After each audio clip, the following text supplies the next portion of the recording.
Hello, everyone. Welcome to the News Browse News broadcast. Antara News reports that Indonesia's Finance Minister, Purbaya Yudi Sadoa, has announced significant tax incentives, offering up to a 0% income tax deduction for businesses that fully comply with new government regulations regarding foreign exchange proceeds from natural resources exports. SDA. The policy mandates that natural resource exporters deposit 100% of their foreign exchange earnings into the Indonesian financial system. This incentive is designed to be more attractive than investing funds in other regular instruments, which can be taxed up to 20%. The specific tax rates and incentives will vary based on the duration for which the funds are placed domestically. For oil and gas commodities, exporters must place a minimum of 30% of their proceeds for at least 3 months.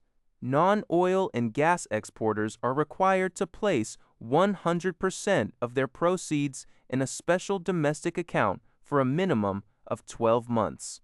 All deposits must be made through local banks affiliated with the State-Owned Banks Association, Himbara, and foreign currency conversion to rupiah is capped at 50%.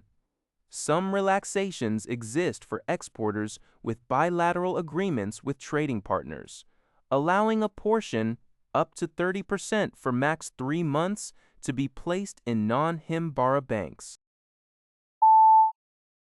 Ukrainian drones have targeted energy and industrial infrastructure across several Russian regions in an escalating campaign. Russian authorities reported, in Saratov, a region that has faced repeated Ukrainian attacks, the governor stated that civilian infrastructure was damaged overnight. Ukraine's military confirmed striking the Saratov oil refinery but denied hitting the Zaporizhzhia nuclear power plant. Attacks were also reported in the Kirov region, with drones hitting a facility and an oil pumping station. Governors in border regions like Rostov, Voronezh, and Belgorod also reported strikes, with 3 civilians injured in Belgorod. Meanwhile, in Russia-controlled Crimea, authorities introduced restrictions on petrol sales, possibly due to Ukrainian attacks on fuel infrastructure in southwestern Russia. Separately, Ukrainian President Volodymyr Zelensky announced the receipt of a new Iris-to-air defense missile launcher from Germany and appealed for more air defense ammunition from allies. According to Linha Dabao, Brazil has reported its first suspected Ebola case. The patient is a 37-year-old man from the Democratic Republic of Congo who recently traveled to Africa. He is currently receiving isolated treatment in São Paulo state. If confirmed, this would mark Brazil's first Ebola case.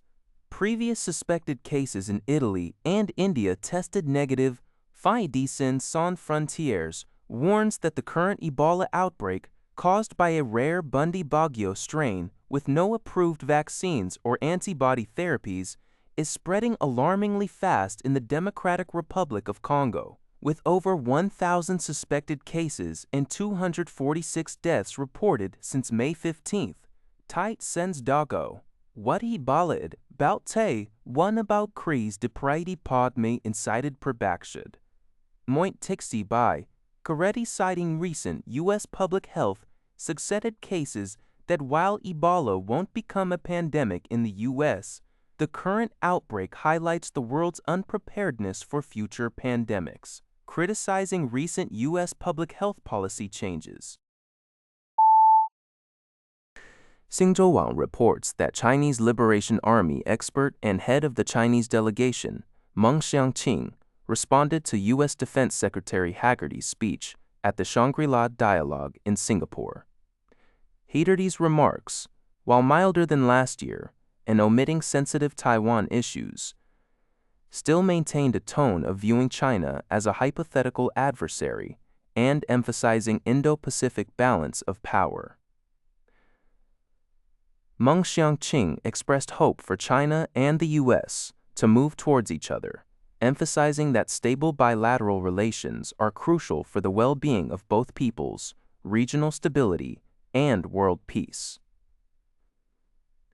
He urged both sides to implement the consensus reached by their heads of state, fostering healthy, stable, and sustainable military ties. Meng called for respecting each other's core interests, enhancing communication, properly managing differences, and avoiding misjudgments. He highlighted that constructive strategic stability is a vital consensus, guiding future U.S.-China relations toward active stability with controlled competition and peaceful coexistence. He also advocated for maintaining the post-World War II international order and promoting inclusive global security governance.